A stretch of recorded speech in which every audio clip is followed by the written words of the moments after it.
सलातन व सलामन अलैका या रसूल अल्लाह वसल्लम अलैका या हबीब अल्लाह। कल की मजलिस में मसारिफ ज़कात यानी किन लोगों को ज़कात देना जायज़ है, उसके ताल्लुक़ से आपने चंद मसाइल समाअत फरमाए। अब रही बात बाज़ ऐसे अफराद, ऐसे अशख़ास जिनको शरीयत मुतहरा ने ज़कात देने से मना फरमाया, और ऐसे लोगों को ज़कात देने से ज़कात अदा नहीं होती है। मसलन अपनी असल और अपनी फ़राह को ज़कात नहीं दे सकते। असल से मुराद हमारे माँ बाप, हमारे दादा दादी, हमारे नाना नानी, ये हमारी असल है। इसके ऊपर जितने लोग हैं इन सारे लोगों को ज़कात देना जायज़ नहीं है। कोई अगर चाहे कि हमारा बाप गरीब है तो हम उसको ज़कात के तौर पर पैसा दे दें, हरगिज़ नहीं दे सकते। न ज़कात अदा होगी और न ही लेने वाले के लिए जायज़ है। इसी तरीके से अपनी फराह से मुराद बेटा बेटी, पोता पोती, नवासा नवासी, ये सारे लोग फराह में आते हैं। अब एक बाप गोया के अपनी फ़कीर गरीब औलाद को भी ज़कात का पैसा नहीं दे सकते। हाँ, ऐसे इमदाद के तौर पर उनकी इमदाद करें, उनको पैसा दे, उनके साथ में एहसान करें, उसमें कोई मुज़ायका नहीं, लेकिन ज़कात के तौर पर उनको देना ये जायज़ नहीं है। तो इससे मालूम हुआ कि ना असल को ज़कात दे सकते हैं और ना ही फ़राह को ज़कात दे सकते हैं। इसी तरीके से एक औरत अगर गरीब है तो शौहर उसको ज़कात नहीं दे सकता कि मैं अपनी बीवी को ज़कात दे दूं, बिल्कुल जायज़ नहीं है। और ना ही बीवी ऐसा कर सकती है कि मेरा शौहर गरीब है तो इसलिए शौहर की मदद के तौर पर उसे ज़कात का पैसा दे दूं, हरगिज़ नहीं दे सकती।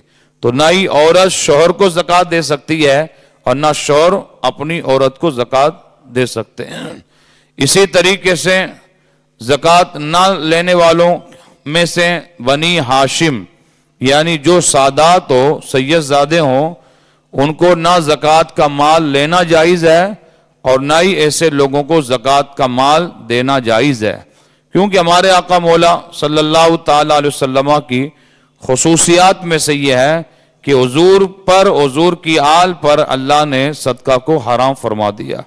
जैसा कि मशहूर मारूफ हदीस पाक है, जब रसूल आज़म सल्लल्लाहु अलैहि वसल्लम की बारगाह में एक खजूरों का टोकरा लाया गया तो हज़रत इमाम हसन मुस्तबा रदी अल्लाह ताला अन्हु ने खजूर उठाकर अपने मुंह के अंदर रख ली, जबकि उनका बचपना था, छोटी सी उम्र थी, नन्ही सी उम्र थी।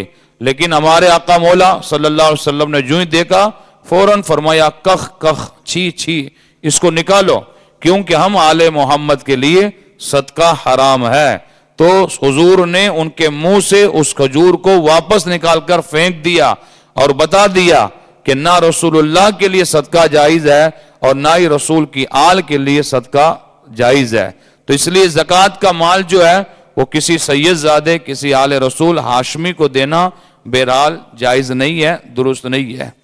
तो इस सूरत के अंदर अब रही बात, इनके अलावा भाई बहन हैं, खाला हैं, मामू हैं, फूफियाँ हैं, भतीजे हैं, भांजे हैं, इन सारे लोगों को ज़कात देना जायज़ है।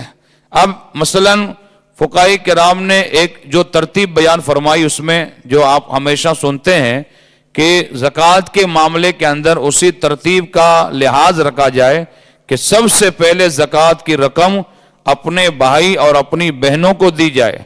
अगर हमारा भाई गरीब है तब उसकी मदद के तौर पर ज़कात देकर उसकी मदद करें, बहन अगर हमारी गरीब है तो उसे ज़कात देकर उसकी मदद करें, या अगर बहन भाई अगर ठीक हैं तो उनकी औलाद को देखें, उनकी औलाद अगर गरीब है तो उनकी औलाद को दें, अगर उनकी औलाद भी ठीक है तब फिर आप अपने चचा को देखें, अपने फूफी को देखें, अगर वो गरीब हैं तो उनकी मदद करें, अगर वो भी ठीक है तो फिर उनकी औलाद को देखें, यानी हमारे फूफी के बेटे बेटियों को या चचा के बेटे और बेटियों को कि वो गरीब हैं तो उनकी मदद करें, अगर वो भी ठीक है तब हम अपनी खालाएं को देखें, हमारी खाला में अगर कोई खाला गरीब है तो हम उसकी मदद करें, हमारे मामू को देखें, मामू के अंदर कोई गरीब है तो मामू की मदद करें।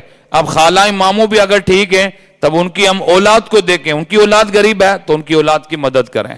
تو اس طریقے سے اس کے بعد میں جا کر فقہاء کرام نے فرمایا پھر قریبی جو آپ کے رشتہ دار ہیں وہ رشتہ داروں کے ساتھ میں آپ احسان کریں، اچھا سلوک کریں اور انہیں زکوٰۃ کا مال دے کر ان کی مدد کریں، اور پھر اپنے پڑوسی ہیں، پھر قصبہ والے ہیں، گاؤں والے ہیں، پھر اس کے بعد میں دوسرے لوگ ہیں۔ تو یہ شریعت مطہرہ نے ایک ترتیب رکھی ہے کہ زکوٰۃ کا مال سب سے پہلے انہی لوگوں کو دیا جائے۔ اگر یہ لوگ اگر مستحق زکوٰۃ ہیں، لینے کے حقدار ہیں، اور ہماری ان کی طرف کوئی توجہ نہیں ہے، تو یہ ہماری بہت بڑی خطا ہے، بہت بڑی غلطی ہے۔ اللہ کے پیارے حبیب صلی اللہ تعالی علیہ وسلم نے ارشاد فرمایا، قسم ہے اس رب کائنات کی جس کے قبضہ قدرت میں میری جان ہے۔ اس لیے جس کے محتاج کے اور جس کے سلوک کے گویا کہ اس کے رشتہ دار محتاج ہوں، جس کے اچھے سلوک کے اس کے رشتہ دار محتاج ہو اور وہ آدمی دوسروں کو دیتا پھرے، تو سرکار نے فرمایا اللہ اس کے صدقے کو قبول نہیں فرماتا ہے۔